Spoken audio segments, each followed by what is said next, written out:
Hi everyone and welcome back to my channel. Yesterday I had the pleasure of interviewing with author Barbara Lally. She is the Trickster Diaries on Instagram. I'll link that down below. And she's also the author of the Trickster Diaries, available on Amazon. She's a wonderful advocate in this community, and she and I interviewed yesterday on Instagram Live. And she asked me multiple questions about my condition, which I've had for 18 years.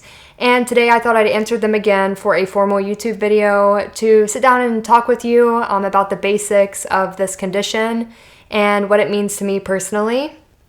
So let's begin. Question 1, can you give us a little background about your trick? How old were you when you first started pulling, and where did you pull from? I was 4 years old when I was diagnosed with Trichotillomania, and my teachers asked my parents for a teacher and parent conference about my habits in class. I was pulling out my eyelashes and dropping them on my desk. Also, my parents did notice at home that my eyelashes or my eyes were looking a little bit different, and they didn't understand why until I told them one day, I'm pulling out my eyelashes because it makes a popping noise. So yes, I was 4 years old, and turns out my dad's mother has trichotillomania as well. She has now passed, but she had trichotillomania too, so my condition is genetic, and she pulled from all over her body, all the hair on her body, and for me personally, I just pull out my eyelashes. Question 2, how has your trick progressed? Have you moved on to different areas? So something interesting, when I was young, I would pull from my eyebrows occasionally. I wouldn't say enough to say it was a common thing I did, but I've always pulled from my eyelashes, specifically my top eyelashes. Sometimes when I've pulled out all of my top eyelashes, I will move down to the corner of my bottom eyelashes, but it's very rare, and it's only in the case that I've pulled out all of my top eyelashes. One other thing I'll mention is whenever I part my hair, no matter if it's in the middle or a side part, if there is a hair that has a different texture, say it's a little bit more wavy or coarse than my other hairs, then that has to go. I do pull that out because it doesn't match the rest of my hairs. And as far as my eyebrows or my arm hair or my leg hair, I don't pull any other hair. I do know my grandmother pulled all over, and that was something that no one knew in the family until she found out that I had trichotillomania, and not even my grandfather knew that she had it. So really it's something that she hid for her entire life, and then she let us all know that I got the condition from her, and she said I was very lucky because I only pulled from my eyelashes. Question 3, has there been times when you haven't pulled? If so, when and how long? So I started pulling when I was 4, and today I'm 22, so that's 18 years. And I will say, as a child, I don't know if it was more distraction, being that I was in a classroom for 8 hours a day, and then I had extracurricular activities after school, but I was very exhausted as a kid and young teenager, so I really don't know if I had the energy to pull as much as I do today. Also, I noticed that I pull when I stay up late, and that is something that I've been doing as an older teenager and young adult. When I was little, I would go to bed around 8 or 9 usually, and now that I stay up towards 10 or 11, I do pull later into the evening. Maybe that's from fatigue that I'm not solving, but I have noticed that I allowed my eyelashes to grow in more frequently as a child, and I would say for a lot of years I had my eyelashes more than not having my eyelashes, and now I struggle to let them grow in halfway. So it's a little disappointing. The older I get, the worse it is, but it's something that I'm working on, and managing my stress seems to help. Question 4, who was the first person you told about your trick? How was that experience for you? Of course, my parents were the first ones to find out. I guess as a child, though, the first people that I told were my closest friends in elementary school. Growing up, they knew that I had the condition, and they were always there for me to answer people who would ask, why don't you have any eyelashes? Your eyes look different. Your eyes look weird. So my friends were always there for me to protect me and make me feel normal, even though I had a very different condition. And as I got older, I really wasn't dating seriously In fact, I wasn't interested in dating. I was more interested in modeling when I was a teenager.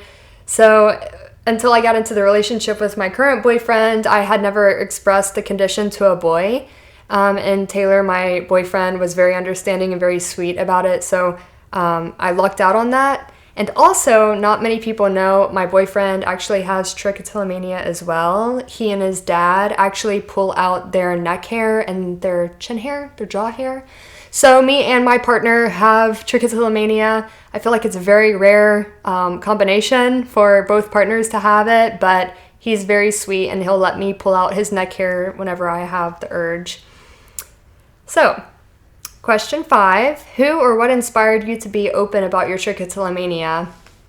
I feel like I'm an open book already. I share a lot of aspects of my life publicly on social media, and I'm not afraid to talk about them with people in real life either.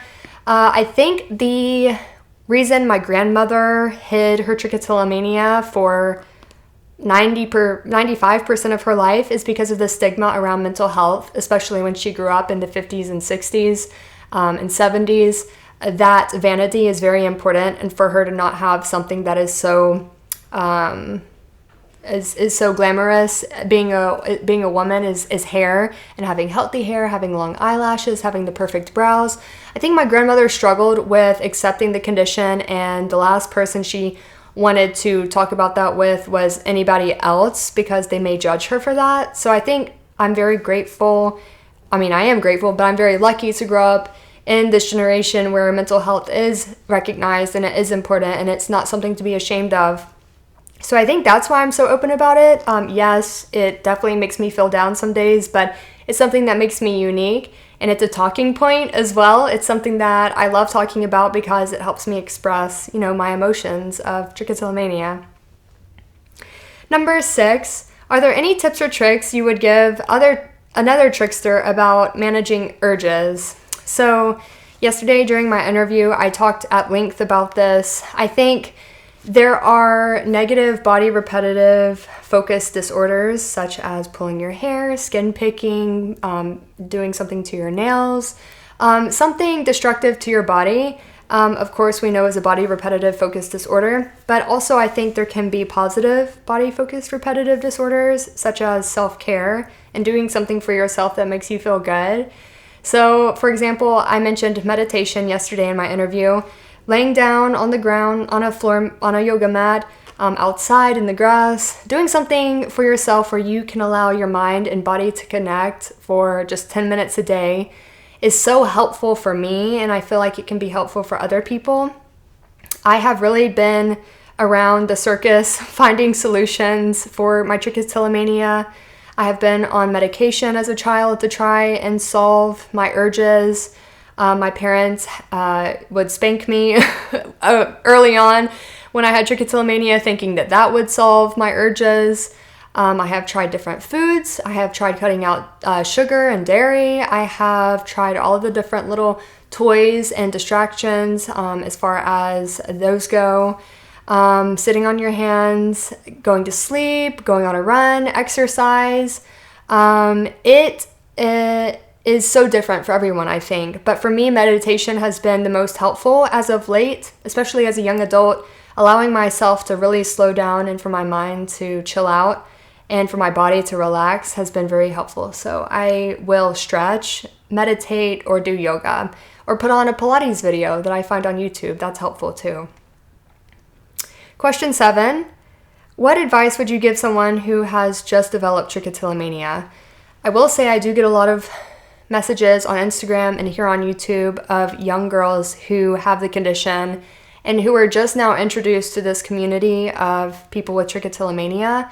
One, I'm very glad that they found this platform and that they can no longer feel alone, because I know I did for a very long time. For someone who has just developed trichotillomania, I would advise educating themselves on the condition. It does get very scientific, but if you can understand the basis of trichotillomania and what the urges are and how you have more urges and how you have less urges, and really finessing that prevention in your life. If something brings you a lot of stress, then try limiting it. Try implementing more things that bring you peace and happiness. So one love yourself. 2, educate yourself. And 3, be very involved in this community. I have friends from all over the world with trichotillomania, and we can all relate on this condition, and it's very helpful when you're feeling down. It's very easy and it's very nice to have that that privilege to message someone who understands you and understands where you're coming from. So really meet people and introduce yourself, and these people become your friends, and it's really nice. Question 8, what is something you enjoy doing that lessens your urges to pull? Crocheting or cooking, etc. For me, I already mentioned meditation. I think going back to preventing what stresses you out and preventing what causes you this angst is very important, probably the most important thing you can do for yourself. For me, as an older teenager, it was school. I was very stressed out about my grades, studying, tests coming up. So the best thing you can do is be prepared for those types of things that you're worried about. Now in my life, I'm 22 years old. I would say things related to work, related to things coming up in my life that are monumental for myself. I'm also in college, so that stresses me out still. Getting enough rest, treating yourself to healthy food, things that will make you feel good, getting proper sleep, taking care of yourself as far as exercise and activity go, and being involved in things, that do keep you occupied and keep your mind going and turning. That helps a lot.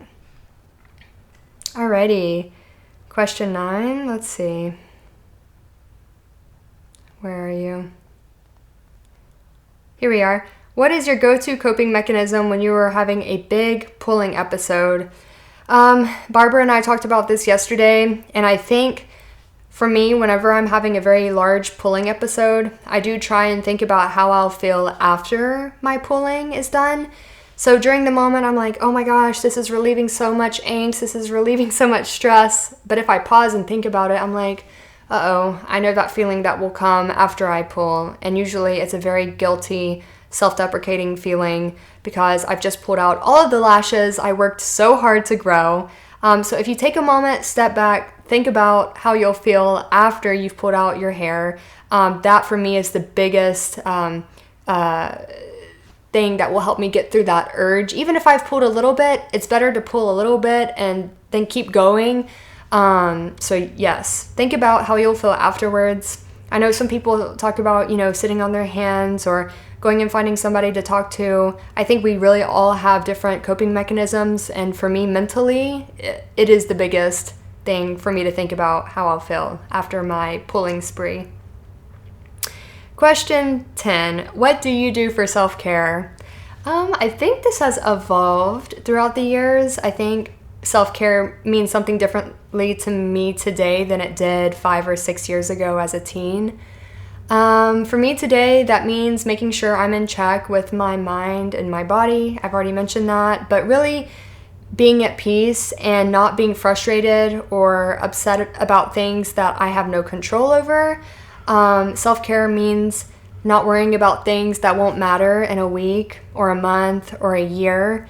So really narrowing down and putting all of my energy into my home life, my boyfriend, my close group of friends, what I have going on in my life, what can make me happy on a day-to-day basis. I really respect this quote I read recently, and it was talking about how each day is a new beginning and how each day has so much to offer if you open your arms and embrace everything that is given to you and all that you have to be grateful for. Barbara and I talked about this yesterday. Whenever I'm feeling down about trichotillomania, I remind myself that if this is the only thing I'm worried about in this moment is my trichotillomania and it's a hair pulling condition, then I have a lot to be grateful for. In hindsight, it's frustrating when you've pulled out a mass of hair and you know the work your body has to go to in order to grow back that hair. But if you can sit back and relax and think, wow, I am grateful to have this condition because it reminds me of why I love myself, even though it is a difficult condition to live with and have to go through the emotions of. So yes, trichotillomania is hard for many people. It has not gotten easier for me, but it has reminded me that there's a lot to be grateful for. And if it's the only thing I'm worrying about in that moment, then think of all the other things that you do in life and who you love and who you surround yourself with. So that's the end of those 10 questions that I answered yesterday in that Instagram live interview with Barbara Lally. If you'd like, you can find that on my Trichotillomania page. I'll link that down below. That's on Instagram, as well as Barbara's page, and in her bio you can find the link to her book. So thank you guys, and I'll see you on my next video. Bye.